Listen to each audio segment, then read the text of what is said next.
Hey everyone, Peter Zeihan here, coming to you from the collegiate wilderness, where I'm going to bag a few 14ers this week. Today we're going to talk about Cuba. Now, Cuba, the island, pinches access to the core territories of the United States.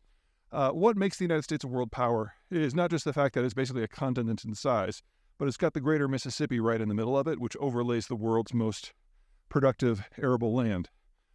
Water is the most efficient way by an order of magnitude to move things around. And so as long as you have a long waterway in an area where you actually have things to ship, you can't really help but not mess it up.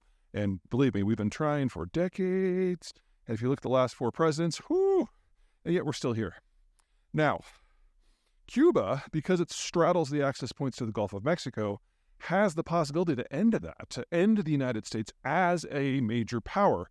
But that would require a lot more military force than Cuba is capable of producing itself. So the biggest threat to the United States going back well over a century has been that some foreign power will build a partnership with the Cubans that will break American power. And that's one of the reasons why JFK reacted so strongly during the Cuban Missile Crisis, because he saw it rightly as a Soviet effort to, on the cheap, end the United States.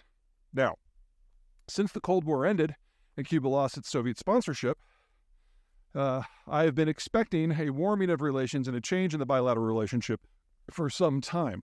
Under Barack Obama, we got a ham-fisted attempt at that was basically negotiated over a short period of time with very little buy-in from the president because he didn't like to have meetings with anyone.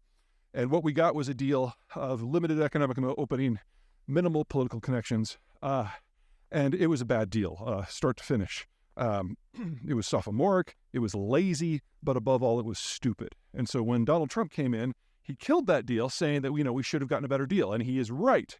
But then he proceeded to not do a damn thing.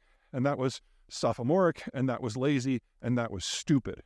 But consider in today's political climate that the two most polar opposite presidents that we've had both recognize the opportunity, even if they proved completely incompetent at building something out of it. So there is movement, there is possibility within diplomacy and economic diplomacy to shift this.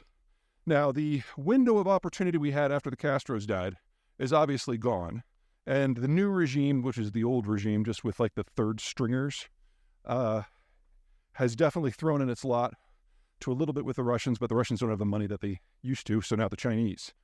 Now, if you've been following my stuff, you know that I don't think that the Chinese and the Russians are going to be around all that much longer. It's certainly not an ability to project power a hemisphere away. So this is going to come up again and again and again and again. And hopefully the next time around, we will have a competent president who is capable of making a basic deal with a country that has less than 1% of America's economic and military heft that is right on our doorstep that can't possibly reach for support. It gives you an idea of just how little I think of both of the two previous administrations. I don't think that's going to happen under the Biden administration. However, there are a lot bigger fish to fry right now. And at the moment, the Chinese are still there.